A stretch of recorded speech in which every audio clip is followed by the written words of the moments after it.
Finally tonight, the stories that caught our eye and tugged at our heartstrings. So many pitching in tonight to help those on the front line in so many different ways.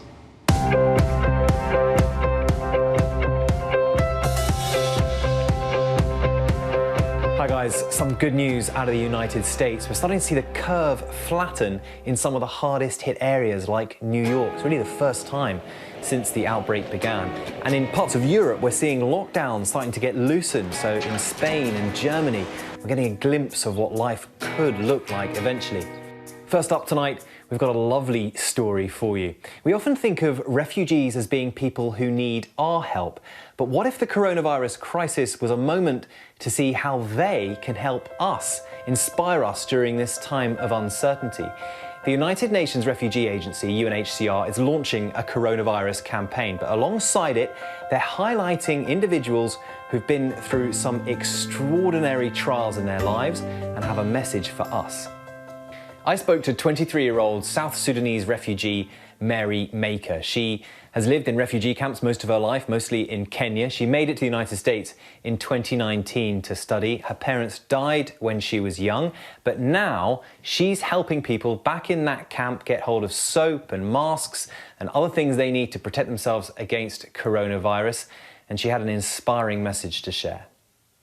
There's something very powerful in someone with your life story, who's been through what you've been through, being able to teach people like me, who've had comparatively very easy lives, about resilience, about entrepreneurship, about creativity. Ubuntu. It is a word and it is a phrase. It's a South African phrase, which means I am because you are. Like just being there for each other with a little resource that you have.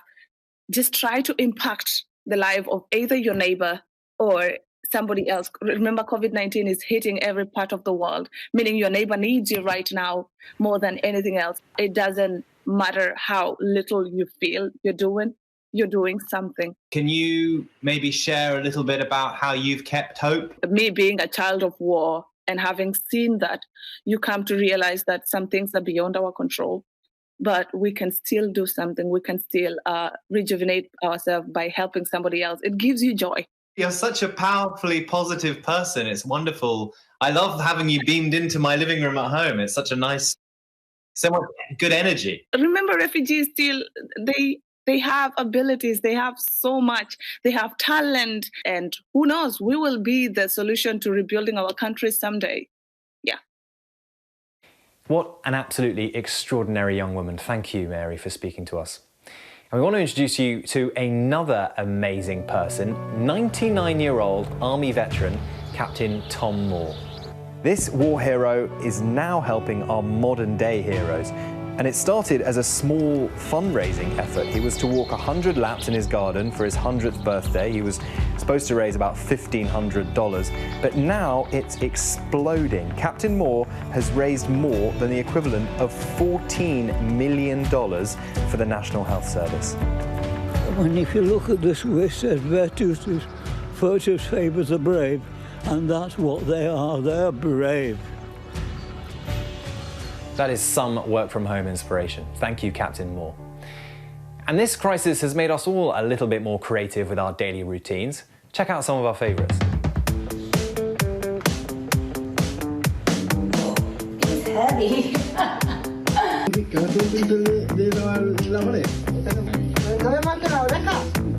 Ready, set, go. Do not wait. Where do we drink some of this? I don't know where these go. And now to some people who will gladly take being bored at home. Those who've recovered.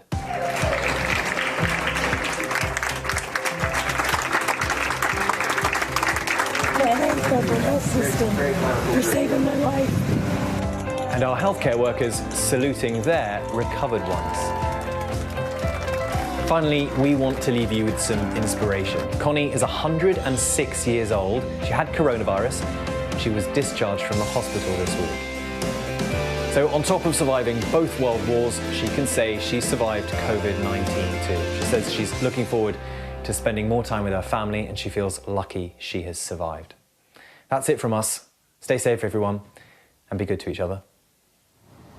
106-year-old survivor.